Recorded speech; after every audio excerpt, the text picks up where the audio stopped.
Okay తమ్ముళ్ళు కూర్చోండి. నేను ఈరోజు ప్రసాద్ నేను చూస్తామే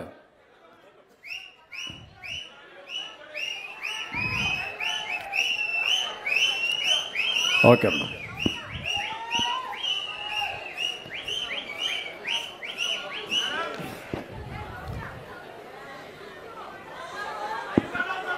గౌరవనీయులు రెవెన్యూ శాఖ మంత్రి సత్యప్రసాద్ గారు, గౌరవనీయులు ఎక్సైజ్ మరియు మైనింగ్ మినిస్టర్ అయినటువంటి కొల్లు రవీంద్ర గారు, గౌరవనీయులు సివిల్ సప్లైస్ మినిస్టర్ గారు అయినటువంటి నాదెళ్ల మనోహర్ గారు, స్థానిక శాసనసభ్యులు గౌరవనీయులు బోడే ప్రసాద్ గారు, వేదికపై ఉన్న గౌరవ శాసనసభ్యులు ప్రజాప్రతినిధులు, అదే సమయంలో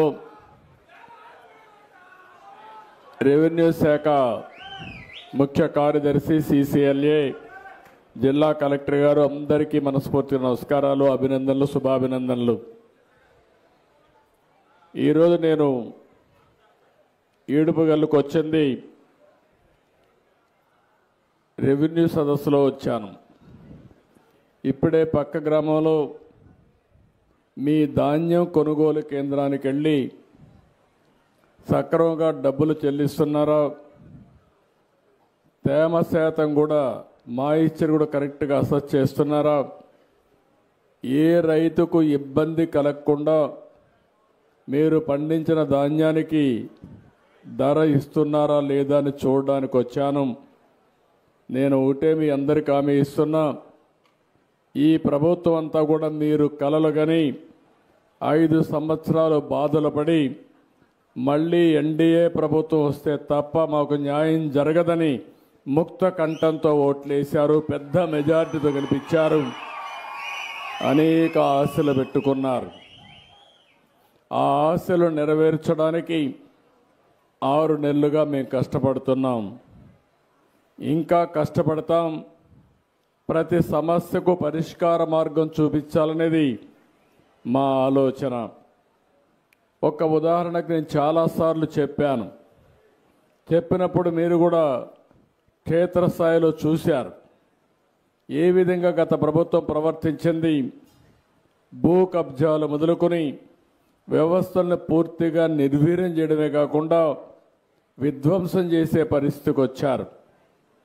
నేను ముఖ్యమంత్రిగా 4వసారి వచ్చాను, 3 సార్లు ముఖ్యమంత్రి అయ్యాను, కానీ ఎప్పుడూ ఇన్ని ఇబ్బందులు చూడలేదు. ముఖ్యమంత్రి అయిన తర్వాత కూడా చాలా సమస్యలు రాత్రింబగళ్ళు నేను ఆలోచించిన ఇంకా పరిష్కార మార్గాలు దొరకలేదంటే మీరే గుర్తుపెట్టుకోవాల్సిన అవసరం ఉంది ఎంత విధ్వంసం జరిగిందో.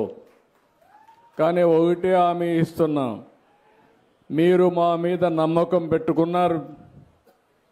ఆ రోజు వీరోచితంగా ఎన్నో ఎన్నికల్లో పోటీ చేశాం, కానీ నిలబెట్టిన అభ్యర్థుల్ని 93% గెలిపించారంటే ఇది మీరు చూపించిన అభిమానం. ఓట్లు కూడా మామూలుగా వేయలేదు, 57% ఓట్లు గుద్దారు మీరంతా కలిసి. మేమెంత చేసినా అది తక్కువే అవుతుంది, కానీ ఇది ప్రజాప్రభుత్వం, మీ ప్రభుత్వం, మీ ఆశల మేరకు పనిచేసే ప్రభుత్వం అని మరొక్కసారి చాలా స్పష్టంగా మీ అందరికీ హామీ ఇస్తున్నా.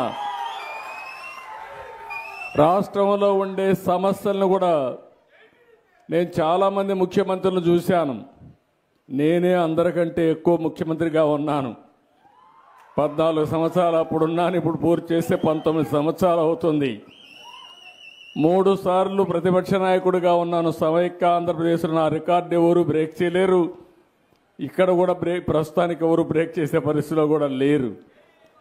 కానీ మీరు ఒక విషయం చూస్తే ఏ నాయకుడు చేయనంత విధ్వంసం జరిగింది. పరిపాలన అంటే ఒకటి రెండు ఒక మనిషి అసమర్థుడున్నా అవినీతిపరుడున్నా కొన్ని సమస్యలు వస్తాయి, కానీ ఇన్ని సమస్యలు సృష్టించి మన జీవితాలను అంధకారం నెట్టే పరిస్థితి వస్తారని నేను ఎప్పుడూ ఆలోచించలేదు. ఒక పక్క అవినీతి, ఇంకొక పక్క వ్యవస్థలను విధ్వంసం చేయడం, పరిపాలనలో పనిచేసే అధికార యంత్రాంగాన్ని నిర్వీర్యం చేయడం, అన్నీ కలిపి ఈరోజు అనేక సమస్యలు సృష్టించే పరిస్థితికి వచ్చారు.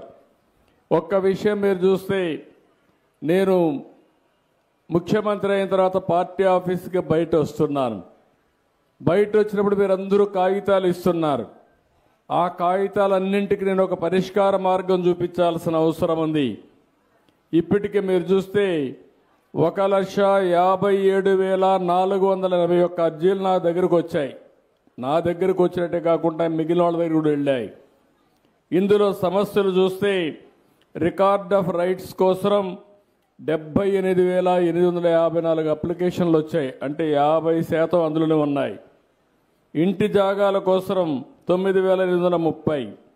ల్యాండ్ గ్రాబింగ్, మీ భూమిని కబ్జా చేసిన కేసులు చూస్తే 9,528 కంప్లైంట్స్ వచ్చాయి. ఒకటి రెండు కాదు, 10,000 కంప్లైంట్స్ ఇప్పటికే. ఇవి కాకుండా గవర్నమెంట్ ల్యాండ్ కోసం 8,366 వచ్చాయి. అదే మరిగా ఎన్క్రోచ్మెంట్స్ చూస్తే 8,227 వచ్చాయి. ఇంకొక పక్కన అధికార యంత్రాంగం పైన వార్డు రెవెన్యూ సెక్రటరీల పైన కంప్లైంట్స్ ఒక 8,000 వచ్చాయి. ఇంకొక పక్కన మీరు చూస్తే 22A, ఎవరైనా మీ భూమి మీది ఉంటే దాన్ని 22A కింద పెట్టేస్తే ఆ భూమి మీది కాదు, ఇది గవర్నమెంట్ భూమి అంటే మీరు ఎంత బాధపడతారో ఒకసారి ఆలోచించుకోవాలి. మార్చింది నెంబరే, కానీ మీ జీవితానికి అంధకారం సృష్టించే పరిస్థితికి వచ్చారు దుర్మార్గులు. దానిపైన మళ్ళా ఒకసారి ఆలోచించి మీరు చూస్తే 22A వేస్తారు. వాళ్ళే వచ్చి చెప్తారు మీ దగ్గరకు వచ్చి, నీది గవర్నమెంట్ భూమి, అది నాకు ఇచ్చేసి నీకు కావాలంటే కొంత డబ్బులు ఇస్తాను అని మీతో రాయబారం చేసి సెటిల్మెంట్కి వచ్చే పరిస్థితికి వచ్చారు. ఒకసారి మీరు ఒప్పుకొని ఆ భూమి ఇచ్చేస్తామంటే ఇమీడియట్గా 22A మారిపోతుంది, అది మళ్ళా మీ పట్టా భూమి అవుతుంది. ఆ పట్టా భూమి వాళ్ళు కబ్జా చేసే పరిస్థితికి వస్తున్నారు. 1 2 కాదు, కొన్ని వందల కేసులు జరిగాయి.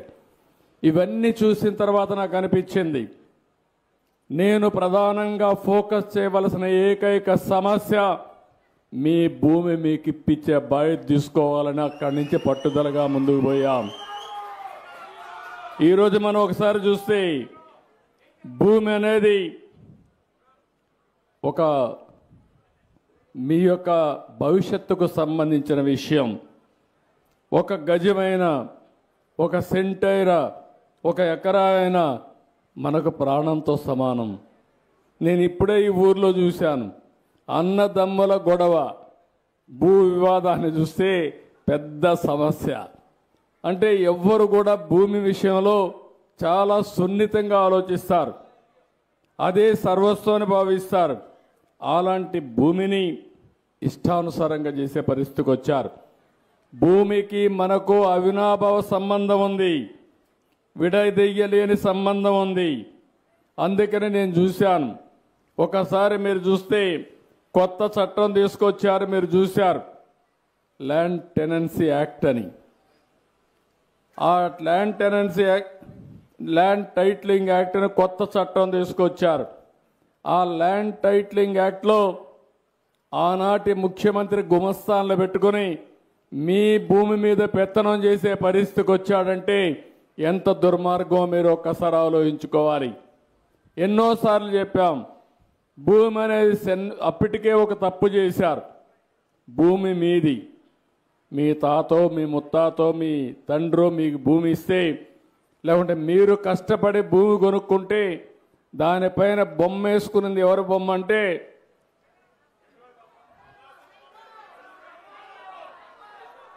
అంటే భూమి మంది, కష్టం మనది. మన భూమి మీద ఆయన ఫోటో వేసుకుని ఆ దాని మీద ఉండవలసిన రాజముద్ర ఉండాలి. మీకు ఒక గ్యారంటీ ఉండాలి. ఇది నా భూమి, ప్రభుత్వం నాకు ఇచ్చిన హక్కు అని చెప్పి ఒక గుర్తింపు కార్డు ఉండాలనే విధంగా ముందుకు పోకుండా సొంత బొమ్మ వేసుకునే పరిస్థితికి వచ్చాడంటే ఏమనాలో నాకైతే అర్థం కాలేదు. తిట్టినా కూడా లాభం లేదు. ఇప్పుడు ఆ పరిస్థితిలో మన నోరు పోయే పరిస్థితికి వచ్చింది. ఇంకో పక్కన మీరు చూస్తే మన భూమి సర్వే చేస్తానంటాడు. తప్పు లేదు. మన రికార్డ్స్ అన్నీ కూడా బ్రిటిష్ వాళ్ళ దగ్గర నుంచి చాలా సిస్టమేటిక్ రికార్డ్స్ ఉన్నాయి. నేను ముఖ్యమంత్రిగా మీరు చూస్తే 9 సంవత్సరాలు సమైక్య ఆంధ్రప్రదేశ్లో ముఖ్యమంత్రిగా ఉన్నాను. ఆ రికార్డ్స్ చూసినప్పుడు తెలంగాణలో ఉండే హైదరాబాద్ రికార్డ్స్ కొంచెం గజిబిజిగా ఉంటాయి. అప్పుడు నిజాం పాలనలో ఉన్నారు కాబట్టి, కొంతమంది హైదరాబాద్ నుంచి పాకిస్తాన్కి వెళ్ళిపోయారు కాబట్టి, పోయేటప్పుడు ఆ భూములు అక్కడ వదిలిపెట్టారు కాబట్టి కొన్ని అవకతవకలు కానీ రికార్డులో కొన్ని సమస్యలు ఉంటాయి. కానీ ఆంధ్రప్రదేశ్లో ఉండే భూములు మాత్రం బ్రిటిష్ వాళ్ళు చాలా పకడ్బందీగా రికార్డ్స్ అన్ని ఎస్టాబ్లిష్ చేశారు. మీరు ఒకసారి చూస్తే ఒకప్పుడు కేఎం, అదే మరి మున్సప్ ఉండేవారు, అదే మారిగా జమాబందీ జరిగేది. జమాబందీలో ప్రతి ఒక్క రికార్డు ఎస్టాబ్లిష్ చేసి మనం డబ్బులు కట్టి మళ్ళా మన భూమి మన పేరుతో ఉందో లేదో అని ప్రతి సంవత్సరం చెక్ చేసుకునేవాళ్ళం. అలాంటి ఒక మంచి వ్యవస్థ ఉండే పరిస్థితి ఇక్కడ. ఈరోజు ఇక్కడ మీరు చూస్తే ఇష్టానుసారంగా ల్యాండ్ టైటిలింగ్ యాక్ట్లో మీరు కోర్టుకు కూడా పోయే పని లేదు, రెవెన్యూ ఆఫీసర్ ఉండే పరిస్థితి లేదు. కంప్యూటర్లో పెట్టుకొని మనల్ని ఆడిస్తే రికార్డు మారిస్తే మన భూమి మనకు వచ్చే దిక్కు లేకుండా చేస్తే నేను ఒకటే ఆలోచించాను, ఈ చట్టాన్ని ఎట్టి పరిస్థితిలో ఉండకూడదని చెప్పిన మాట ప్రకారం మొదటి కేబినెట్లో పెట్టి ఆ చట్టాన్ని రద్దు చేసింది మీ ప్రభుత్వం అని చెప్పి కూడా నేను మీకు తెలియజేస్తున్నా. అంతటితో ఆగలేదు. మీ భూమి సర్వే చేస్తున్నానని పేర్లు పెట్టి మొత్తం గెలాక్సీ గ్రనైట్, చాలా కాస్ట్లీ గ్రనైట్, దానికి కొన్ని వేల కోట్ల రూపాయలు ఖర్చు పెట్టి ఆయన ఫోటో వేసుకొని మీ భూములు నాటే పరిస్థితికి వచ్చాడు. నిద్ర లేస్తే ఆయన ఫోటో చూడాలి, పొలానికి పోతే ఆ ఫోటో చూడాలి. ఏం చేయాలో నాకు అదే చూసిన తర్వాత అనిపించింది, ఇది కరెక్ట్ కాదు, ఏ వ్యక్తి కూడా మరి చేయకూడదని చేస్తే ఇప్పుడు ఆ రాళ్లపై నుండే ఫోటో తీయడానికి 12 కోట్లు అయింది. ఇలాంటి మనం చూస్తే చాలా బాధేస్తుంది. ఇలాంటివన్నీ జరిగాయి. అది చూసిన తర్వాత ఈరోజు మీరంతా కూడా మొన్నటి వరకు భయంగా బతికారు. మీ భూమి వేరే వాళ్ళు కబ్జా చేసిన, మీ భూమిని 22A పెట్టినా, మీ భూమి మీది కాదని చెప్పినా మీరు మాట్లాడాలంటే భయపడిపోయే పరిస్థితికి వచ్చారు. ఈరోజు ఎన్డీఏ ప్రభుత్వం ఇచ్చింది, మీరు స్వేచ్ఛగా ఇక్కడొచ్చి ఎవరు తప్పు చేసినా నేరుగా అడిగే అధికారం మీకు ఇచ్చింది ఎన్డీఏ ప్రభుత్వం అని చెప్పి కూడా నేను మీకు తెలియజేస్తున్న ప్రభుత్వం. ఒకప్పుడు నవ్వు ముఖమే నేను చూడలా, కనీసం ఇప్పుడు నవ్వుతున్నారు.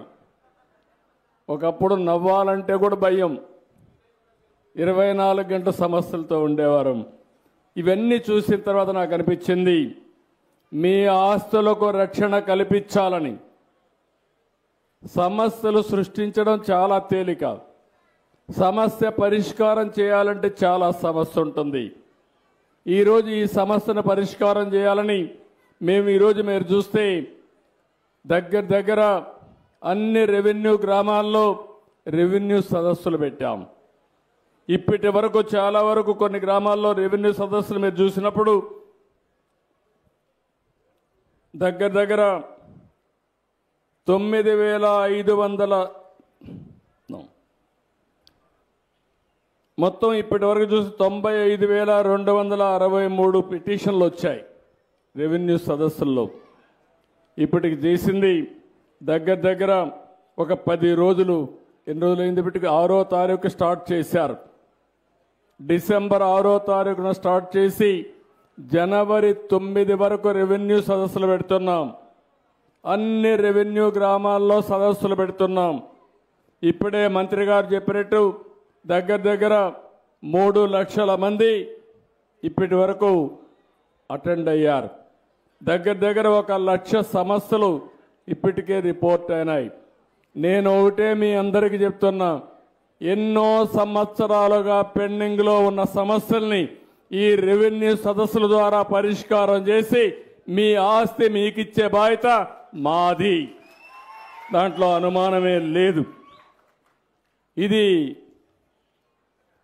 ఇంకో పక్కన మీరు చూసినప్పుడు కొత్తగా కూడా ఒక చట్టం తీసుకొచ్చాం. ఇప్పుడే ఒక అతను వచ్చాడు, మీరు చూశారు, ఇక్కడే ఉన్నాడు. ఈ పక్కన అతను అన్నమయ్య డిస్ట్రిక్టా, అన్నమయ్య జిల్లా. ఆయన భూమి వేరే వాళ్ళు కబ్జా చేశాడు. కబ్జా చేస్తే ఎక్కడెక్కడో తిరిగాడు. ఎక్కడా పరిష్కారం కాకపోతే నేను ఇక్కడికి వస్తున్నానంటే నేరుగా నాకు ఇస్తే ఆ సమస్య పరిష్కారం అవుతున్న ఉద్దేశంతో ఎదుక్కుంటా వచ్చాడు అతను. ఇలాంటి వాళ్ళు చాలామంది ఉన్నారు. నేను అందుకని మీరందరూ చూస్తే కొత్తగా ఒక చట్టాన్ని తీసుకొచ్చాం. ఆ చట్టం ల్యాండ్ గ్రాబింగ్ యాక్ట్ 2024. ఈ 2024 ల్యాండ్ గ్రాబింగ్ యాక్ట్లో చాలా పటిష్టంగా తీసుకొచ్చాం. ఎవరైనా సరే వేరే వాళ్ళ భూములు కొట్టేస్తే, కబ్జా చేస్తే అలాంటి వారిపైన చాలా కఠినంగా ఉంటాం. భూ ఆక్రమణ చేసిన, బలవంతంగా బెదిరించి లాగేసుకున్న, మోసం చేసి లాగేసుకున్న కొత్త చట్టం వర్తిస్తుంది. 6 సంవత్సరాల నుంచి 17 సంవత్సరాల వరకు జైల్లో పెట్టే అధికారం ఇచ్చాం. ఒకసారి ఎవరైనా సరే తప్పు చేస్తే వాళ్ళకు పీడీ యాక్ట్ కింద జైలుకు పంపించే హక్కు ఈ చట్టం కింద తీసుకొచ్చాం. గ్రామీణ ప్రాంతాల్లో, పట్టణ ప్రాంతాల్లో ఎక్కడ భూ కబ్జా జరిగినా ఆ భూ కబ్జా చేసిన వాళ్ళు జైల్లో పెట్టడమే కాకుండా ఎంత విలువ ఉంటుందో అంత విలువ చేసి ఫైన్ కూడా వేస్తున్నాం.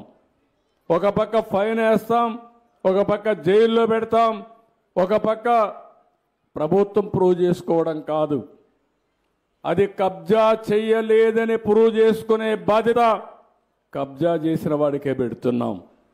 కాబట్టి వాళ్ళందరూ గుర్తుపెట్టుకోవాల్సిన అవసరం ఉంది. ఎవరైనా 1 సెంటు భూమి కబ్జా చేసిన కబద్దార్, జాగ్రత్తగా ఉండండి, తాట తీస్తాం, ఎవడిని వదిలిపెట్టాం.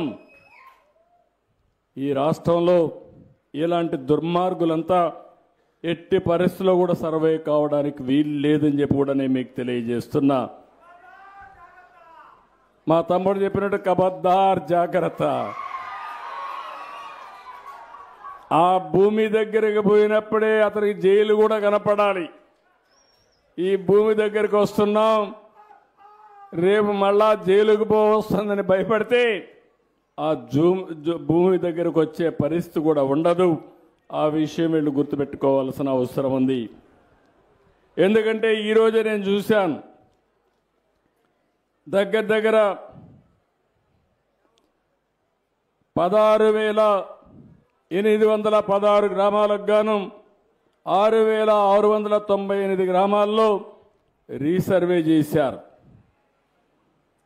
ఆ రీసర్వే చేసి దగ్గర 2,79,148 మంది ఫిర్యాదులు చేశారు. ఈ రీసర్వే తప్పుడు సర్వే జరిగింది. ఇప్పుడు కూడా ఇక్కడ ఒక 2 ఇచ్చారు. మాది 2 సెంట్లు పోయిందని, మాది 4 సెంట్లు పోయిందని.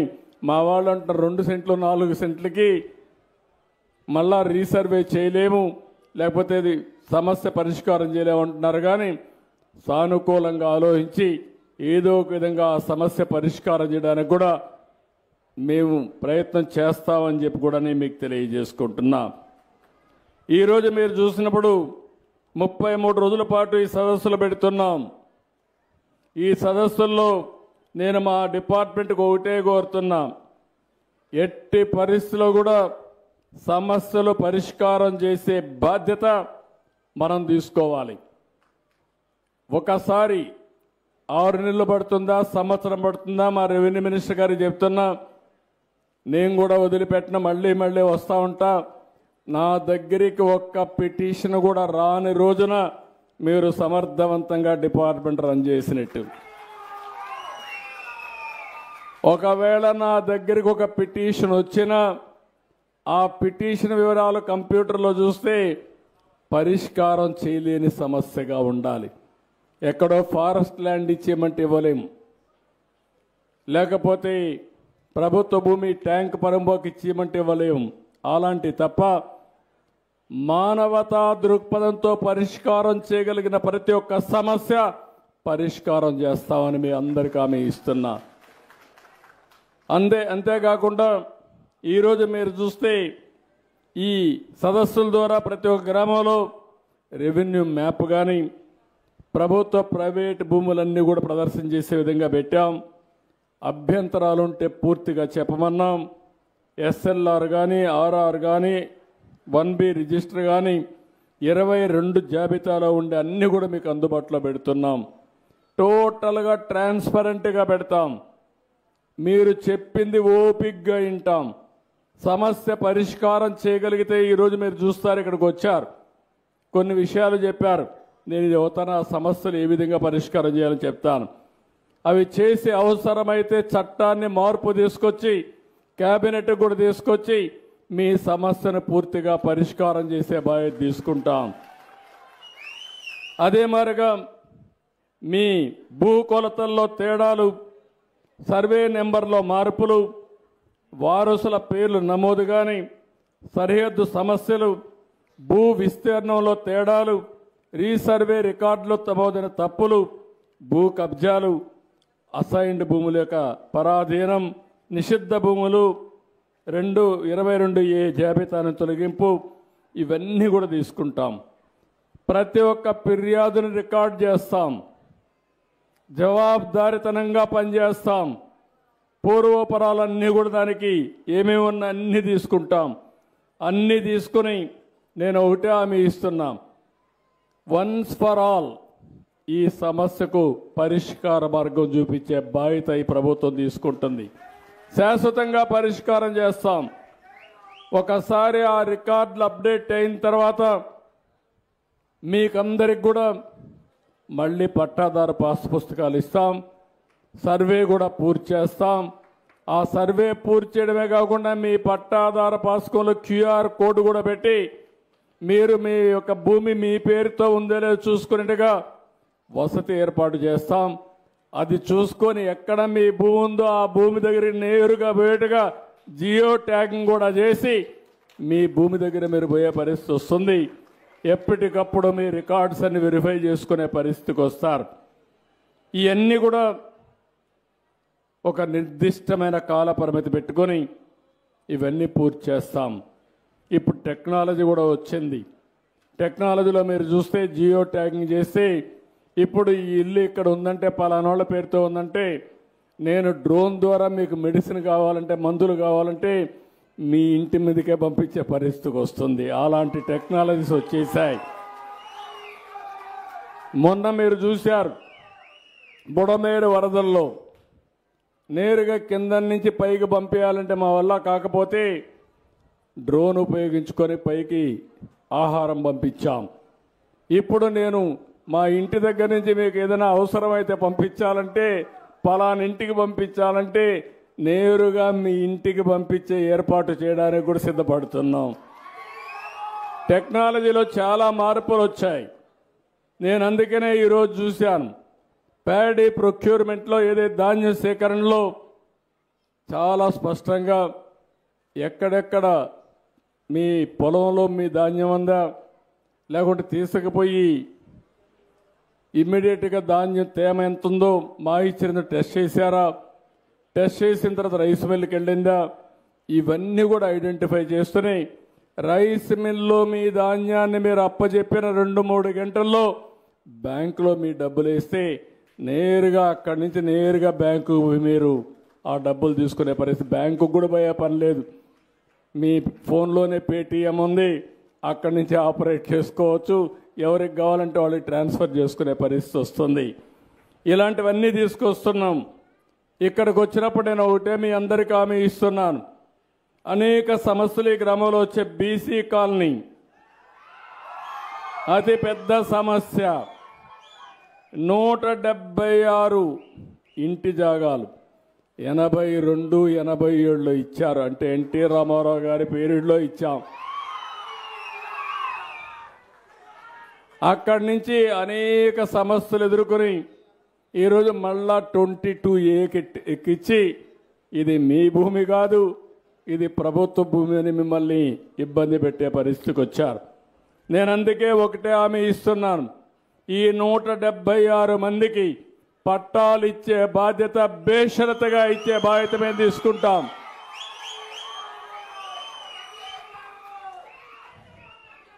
నేను కలెక్టర్ గారికి, రెవెన్యూ డిపార్ట్మెంట్కి, అదే మరిగా మా రెవెన్యూ మినిస్టర్ గారికి ఒకటే కోరుతున్నా, ఇవన్నీ తీసుకోండి. ఇవన్నీ కూడా చూస్తే అందరూ కూడా 144 స్క్వేర్ యార్డ్స్ కంటే తక్కువే ఉంది. ఇది పెద్ద కష్టం కాదు. ఒకప్పుడు ఇల్లు మారిగా ఉండేది.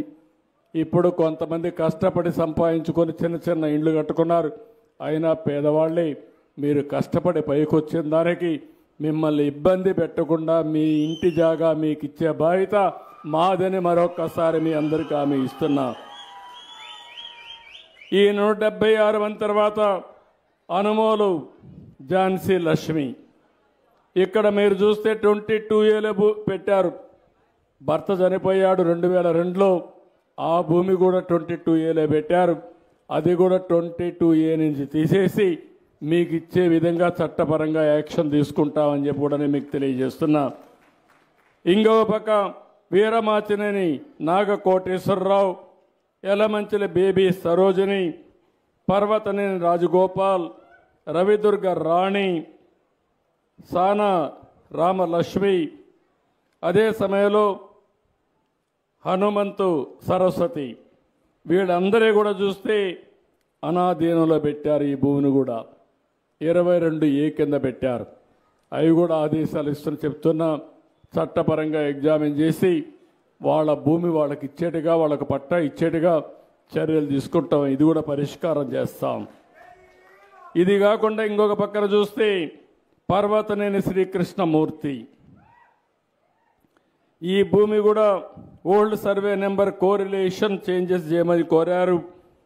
అది కూడా లాగిన్ వచ్చి 388/6 బట్ నోట్ చేసింది 388/1 పెట్టారు. ఇది కూడా ఇమ్మీడియట్ కరెక్ట్ చేపిస్తాం. పర్వతనేని వెంకట జగన్మోహన్ రావు, అది కూడా సేమ్ సమస్య. ఇది కూడా చేస్తాం. ఈ రెండు కూడా పరిష్కారం అవుతాయని చెప్పి కూడా నేను మీకు తెలియజేస్తున్నా. ఇంకొక పక్కన ఒకటి చూస్తే యార్లగడ్డ మాధురి,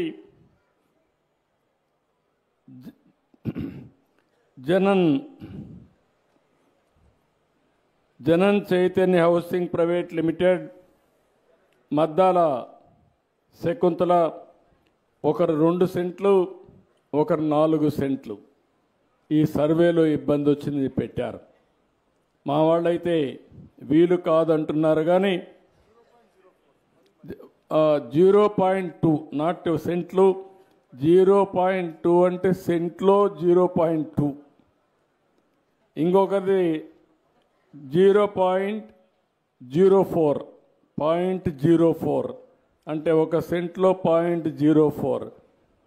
ఇది మ్యాగ్నానిమస్గా మీరు వదిలిపెట్టేస్తే అది ఇష్యూ కాదు. చిన్న విషయాన్ని పెట్టుకుని లేనిపోని గొడవలు చేసుకుంటే మనం కూడా నష్టపోతాం. ఆ చిన్న చిన్న గొడవలకి వీలైనంత వరకు అవాయిడ్ చేయడం మంచిదని నా అభిప్రాయం. ఇంకొక కేసు నేను చూస్తున్నా, ఒక ఇంట్లో 4 ఉంటే 4 మధ్యలో కోనేరు రమేష్, కోనేరు పద్మజ, కోనేరు సునీల్, కోనేరు ఇందిరాదేవి, కోనేరు ప్రసాద్, 5 మంది. కుటుంబ సమస్య. ఓసారి కుటుంబ సమస్య కూడా కోర్టుకి ఎక్కే పరిస్థితి వస్తుంది. కానీ నష్టపోయేది మనమే నష్టపోతాం. ఎవరన్నా మీ పెద్ద మనుషులుంటే, ఒకప్పుడు మనం అంతా కూడా ఈ సమస్యలు పరిష్కారం చేసుకునేవాళ్ళం. పెద్దవాళ్ళు చెప్తే వినేవాళ్ళు. ఇప్పుడు రాను పెద్దవాళ్ళు చెప్పినా వినేవాళ్ళు తగ్గిపోయారు. ఎవరి పాటికి వారు స్వతంత్రంగా ఎక్కడికక్కడ లిటిగేషన్ పెట్టుకునే పరిస్థితికి వచ్చారు. లేనిపోని సమస్యలు వస్తున్నాయి. మనందరం గుర్తుపెట్టుకోవాల్సింది, భగవంతుడు మనకు సంపద ఇవ్వాలి తప్ప చిన్న చిన్న విషయాలు కొట్లాడుకుంటే నష్టపోయేది మనమే. ఆ విషయం మీరు గుర్తుపెట్టుకోవాల్సిందిగా నేను మిమ్మల్ని అందరినీ కోరుతున్నా. అప్పటికి కూడా ఎవరైనా పరిష్కారం కాకపోతే ప్రభుత్వం ఆలోచిస్తాం, ఎవరు న్యాయంగా ఉంటే దాని ప్రకారం మేమేం చేయాలో చేస్తాం. ఈ 5 విషయాలు కూడా కలెక్టర్కి ఒకసారి చెప్తున్నా, మీరు 5 మందిని పిలిపించి ఒకసారి మాట్లాడండి. మీ జాయింట్ కలెక్టర్కి చెప్పండి, అవసరమైతే ఎస్పీ కానీ అడిషనల్ ఎస్పీ కూడా చెప్పి వీలైనంత వరకు అమికబుల్గా వాళ్ళందరిలో న్యాయం ఏ పక్క ఉంటే ఆ పక్క చేసి పరిష్కారం చేసే మార్గానికి శ్రీకారం చుట్టమని కూడా చెప్తున్నా. నాకు అర్థమైంది మీ సెంటిమెంట్స్ కూడా. ఓసారి సున్నితమైన విషయం, భూమి అనేది చాలా సున్నితం. భూమితో మనకుండే అనుబంధం కూడా చాలా విడదీయలేనిది. రెండోది, ఒక్కోసారి మన కుటుంబ సభ్యుల్లో కూడా మనకు విభేదాలు వస్తూ ఉంటాయి. విభేదాలు వచ్చినప్పుడు చివరి వరకు మీరు లాగతా కూర్చుంటే మీకు కూడా నష్టం వచ్చే పరిస్థితి వస్తుంది. అది కూడా గుర్తుపెట్టుకోవాల్సి కోరుతున్నా. ఏది ఏమైనా ఈ రాష్ట్రంలో నేను ఒకటే ఆలోచిస్తున్నాను, ప్రతి ఒక్కరికి న్యాయం చేయాలనేది నా ఆలోచన. ఒకవేళ అవసరమైతే మీరు ఇబ్బంది పడినా నేనేమైనా చేయగలిగితే, పరిష్కారం చేయగలిగితే, మీరు పరిష్కార మార్గం చూపించగలిగితే అది కూడా నేను అమలు చేసి ఆమోదయోగ్యంగా చేస్తామని చెప్పి కూడా నేను మీకు తెలియజేస్తున్నా. ఈరోజు నేను మీకు వచ్చినప్పుడు ఎక్కువ విషయాలు గ్రామ సమస్యలు నేను మాట్లాడలేదు. నేను ముఖ్యంగా మాట్లాడిన సమస్యలన్నీ మీరు చూస్తే రెవెన్యూ సమస్యలే మాట్లాడాను. ఈ సమస్యలన్నీ పరిష్కారం చేస్తాం. నేను అవసరమైతే మళ్ళీ మా వాళ్ళు సదస్సులన్నీ పూర్తి చేసిన తర్వాత కూడా సమస్య పరిష్కారం కాకపోతే దాని పూర్వోపరాలకు వెళ్ళి ఆ సమస్య పరిష్కారం చేసే వరకు మీకు నేను అండగా ఈ ప్రభుత్వం అండగా ఉంటుందని మరొక్కసారి మీ అందరికీ హామీ ఇస్తూ, ఈరోజు నేను మధ్యాహ్నం రావాల్సింది. ఒకసారి రోడ్డు మీద సమస్య పరిష్కారం కాకపోతే దాని పూర్వోపరాలకు వెళ్ళి ఆ సమస్య పరిష్కారం చేసే వరకు మీకు నేను అండగా ఈ ప్రభుత్వం అండగా ఉంటుందని మరొక్కసారి మీ అందరికీ హామీ ఇస్తూ, ఈరోజు నేను మధ్యాహ్నం రావాల్సింది. ఒకసారి రోడ్డు మీదకి వచ్చిన తర్వాత నేను కూడా అక్కడ సమస్య పరిష్కారం చేసే వరకు అక్కడనే ఉండే పరిస్థితి వస్తుంది. అందుకే నేను ధాన్యం సేకరణ విషయంలో కూడా చాలా సమస్యలు ఉంటే అవన్నీ అధ్యయనం చేసుకోవడానికి ఆలస్యమైంది. 1 గంటకు వచ్చిన మీరందరూ సాయంత్రం 4 గంటల వరకు ఉన్నారు. మీకు మనస్ఫూర్తిగా అభినందనలు, ధన్యవాదాలు. ఏంటి తమ్ముడు ఇట్రా, ఉండమ్మా, కొంచెం మీరు కొంచెం ఒక్కొక్కరు రండి, ఆయన రండి, ఆ కుర్రాడు రండి రా, ఒక్కొక్కరే రండి, కూర్చోండి. మీరు కూర్చోండి. హలో,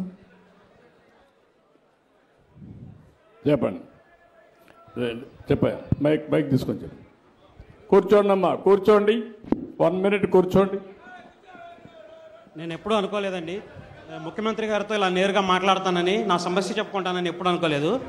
సార్ చెప్పారు ఈ 5 ఏళ్లుగా నవ్వుతున్న మొహాలు ఎప్పుడు చూడలేదని చెప్పారు. కానీ నేను చూశాను సార్, నవ్వుతున్న మొహాలు నేను చూశాను. ఎక్కడంటే మన పాస్బుక్ల పైన జగన్ గారు నవ్వుతుండే చూశా.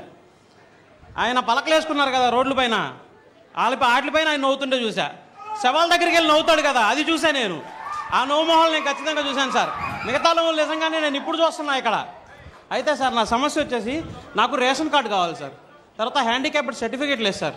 నేను వచ్చేసి మన జగన్ గారు ఉన్నారు కదా, ఆయన అభిమానితో నేను శపథం చేశాను, మా బాబు గారు వచ్చాక కంపల్సరీగా నాకు ఇప్పిస్తారు రేషన్ కార్డు, నాకు ఖచ్చితంగా హ్యాండిక్యాప్డ్ సర్టిఫికేట్ కూడా వచ్చిందని నేను చెప్పాను సార్. ఆ విషయం మీతో ఒకసారి మాట్లాడుతాను. నేను ఆటో తోలుతాను సార్, రోజుకి 350 రూపాయలు రెంట్ సార్. రోడ్డు మీద వెళ్తుంటే నాకు కనిపించింది సార్ ఇక్కడ మీరు వస్తున్నారని చెప్పేసి, మీతో మాట్లాడితే నా సమస్య ప్రాబ్లం సాల్వ్ అవుతుందని చెప్పి నేను వచ్చాను సార్ ఇక్కడికి. నీకు ఆటో ఏది మామూలు ఆటో ఉందా? ఆటో తోలుతాను సార్ నేను, రెంట్కి సార్. అది రెంట్కి తీసుకుని నీకు ఆటో కొనిస్తాను, ఎలక్ట్రికల్ ఆటో కొనుక్కో. ఓకే, రేషన్ కార్డు ఇచ్చి ఎలక్ట్రికల్ ఆటో ఇప్పించండి ఇమ్మీడియట్గా. ఆ పేరు రాసుకొని ఇప్పించండి, నేను ఇప్పిస్తాను. నువ్వు నీ కుటుంబాన్ని చూసుకొని జాగ్రత్తగా. ఓకే అమ్మ. 9381887514. ఓకే అమ్మా, ఓకే, థ్యాంక్ యూ అమ్మా, thank you. Photo thank you.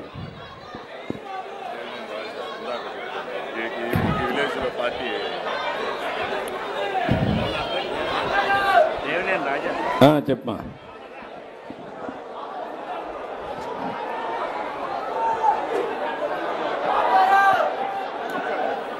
ఇట్రండి, ఇట్రామ్మా.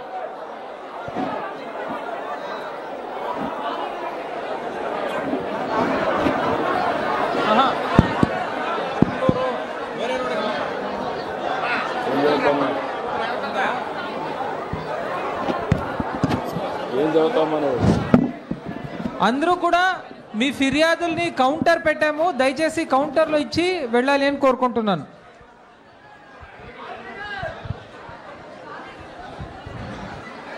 Sir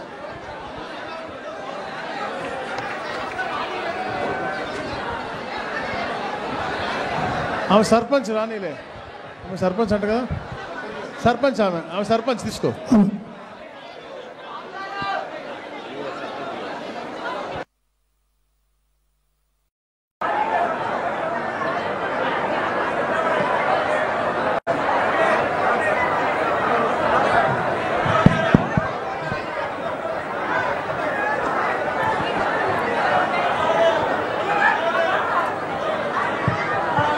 దయచేసి అందరూ సంయమనం పాటించవలసిందిగా కోరుతూ పోలీస్ వారికి సహకరించవలసిందిగా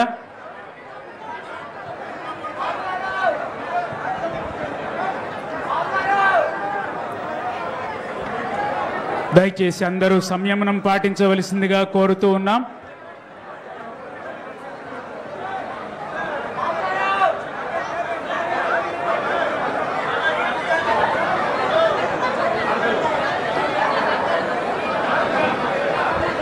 ఆ ఒక్క అబ్బాయి అని పిల్లమ్మా, ఆ ఒక్క అబ్బాయి.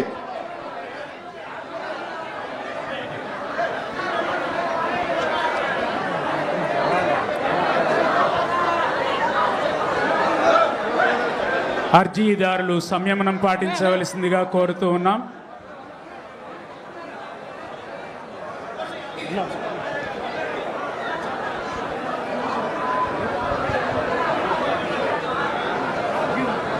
రామదా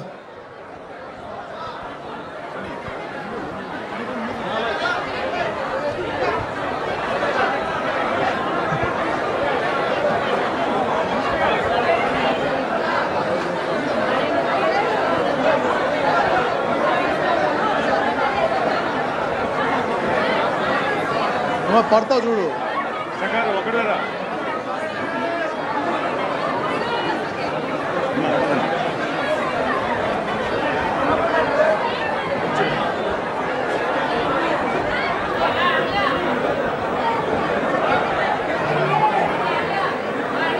భూ సమస్యలపై అర్జీదారులు ప్రభుత్వం చుట్టూ తిరగకుండా ప్రభుత్వమే ప్రజల వద్దకు వెళ్ళి సమస్యలను పరిష్కరించాలన్న ఉద్దేశ్యంతో రెవెన్యూ సదస్సుకు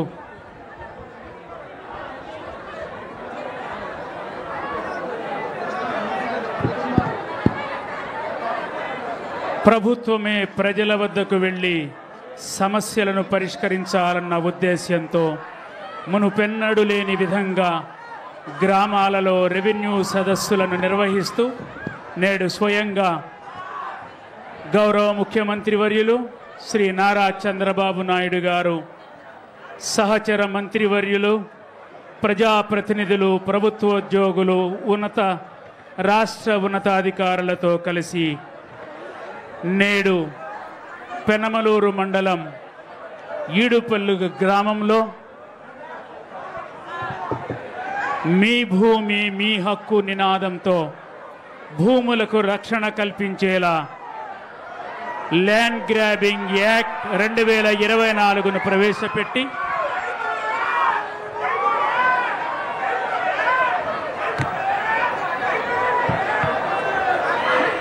రెవెన్యూ శాఖ మాత్యులు శ్రీ అనగాని సత్యప్రసాద్ గారు, గనులు భూగర్భ శాఖల మంత్రివర్యులు శ్రీ కొల్లు రవీంద్ర గారు,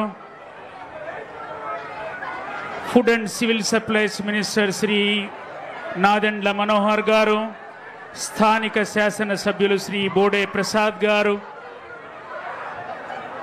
special chief secretary to government of Andhra Pradesh revenue RP Sisodia IAS garu, Shrimati G Jayalakshmi IAS chief commissioner of land administration AP, నేటి కార్యక్రమానికి విచ్చేసిన గౌరవ జిల్లా collector Shri DK Balaji IAS, Shrimati Geetanjali Sharma IAS joint collector గారికి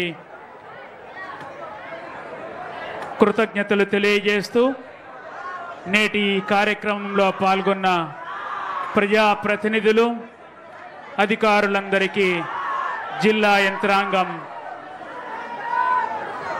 కృతజ్ఞతలు తెలుపుతున్నది. రెవెన్యూ సదస్సు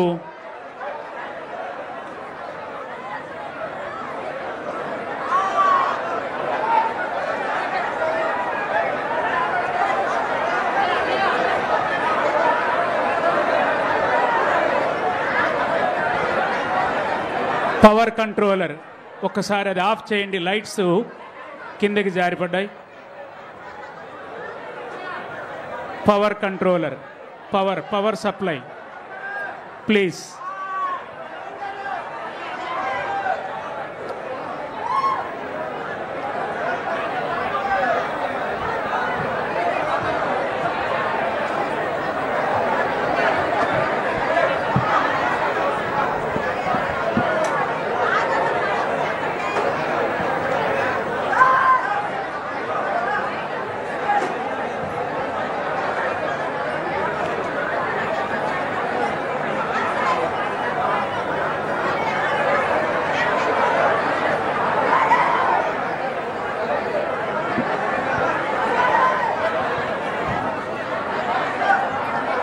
అర్జీదారులు, సభకు హాజరైనటువంటి వారందరికీ విజ్ఞప్తి, దయచేసి పోలీస్ వారికి సహకరించండి. మరో 5 నిమిషాల మీ సమయంతో అందరం ఆనందంగా సురక్షితంగా మన నివాసాలకు చేరుకోవచ్చు.